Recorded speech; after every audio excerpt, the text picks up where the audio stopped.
முன்னாள் வன்னி பாராளுமன்ற உறுப்பினரும் இபிடிபியினுடைய முக்கியஸ்தருமாக இருந்த கூனா திலீபன் அவர்கள் தற்போது இபிடிபி கட்சியிலிருந்து பிரிவதாக அந்த கட்சியினுடைய தலைவரும் செயலாளர் நாயகமாகிய டக்ளஸ் தேவானந்தாவுக்கு அறிவித்தல் ஒன்றை விடுத்திருக்கின்றார்.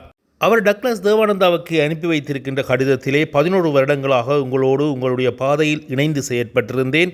தற்போது உங்களுடைய கட்சியிலிருந்தும் அனைத்து பதவிகளிலிருந்தும் விலகிக் கொள்கிறேன் என தெரிவித்திருக்கின்ற அந்த கடிதத்திலே மேலும் அவர் தெரிவித்திருக்கின்றார், தங்கள் கட்சியோ அல்லது தோழராகிய நீங்களோ காரணமில்லை என்பதையும், இந்த விலகலுக்கு காரணமில்லை என்பதையும் அவர் திட்டத்தெளிவாக அந்த கடிதத்திலே தெரிவித்திருக்கின்றார். எனினும் சில காரணங்களினால் வெளியேறுவதாக தெரிவித்து அனுப்பப்பட்டிருக்கின்ற அந்த கடிதத்தின் பிரகாரம் அவர்களுடைய ஒரு உட்கட்சி பூசலின் காரணமாகத்தான் அவர் வெளியேறுகின்றார் என்பது ஒரு தெள்ளத்தெளிவாக தெரிகின்றது. நடந்து முடிந்த பாராளுமன்ற தேர்தலில் கூட அவர் இபிடிபி கட்சியிலே இணைந்து போட்டியிடுவதற்கு விரும்பி இருக்கவில்லை என்பதும் அவர்களுடைய ஆதரவாளர்களூடாக தெரிய வந்திருந்தது. அவர் சுயேட்சையாக போட்டியிடுவதற்கு எத்தனித்திருந்த போதிலும் கூட அது சில வேளைகளில் தோல்விக்கு காரணமாக அமைந்து விடுமோ என்கின்ற ஒரு அச்சம் காரணமாக அவர் டக்ளஸ் தேவானந்தா அவர்களோடு கலந்துரையாடி அவர் விலகுவதற்கு அறிவித்த போது அவர் இல்லை, இந்த முறை நீங்கள் இபிடிபியினூடாகவே தேர்தலில் போட்டியிடுங்கள் என்று கொண்டதற்கு இணங்க அவர் போட்டியிட்டிருந்ததையும் நாங்கள் அறிந்திருக்கின்றோம்.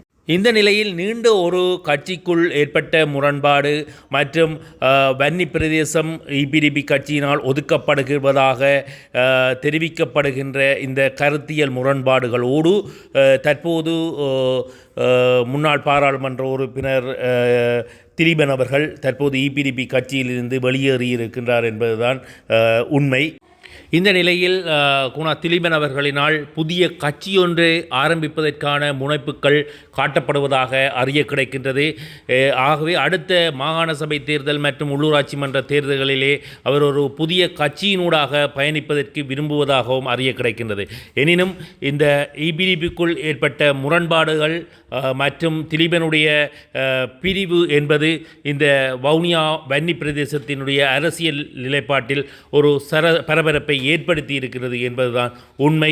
எனினும் தொடர்ந்து இந்த எதிர்வரும் காலங்களிலே முன்னாள் பாராளுமன்ற உறுப்பினர் கூனா திலீபனுடைய செயற்பாடுகள் மற்றும் இபிடிபி கட்சியினுடைய எதிர்வரும் செயற்பாடுகள் தொடர்பில் உன்னிப்பாக இருப்போம். அது தொடர்பில் உங்களுக்கு அவ்வப்போது அறிய தருவதற்கும் தயாராக இருக்கின்றோம்.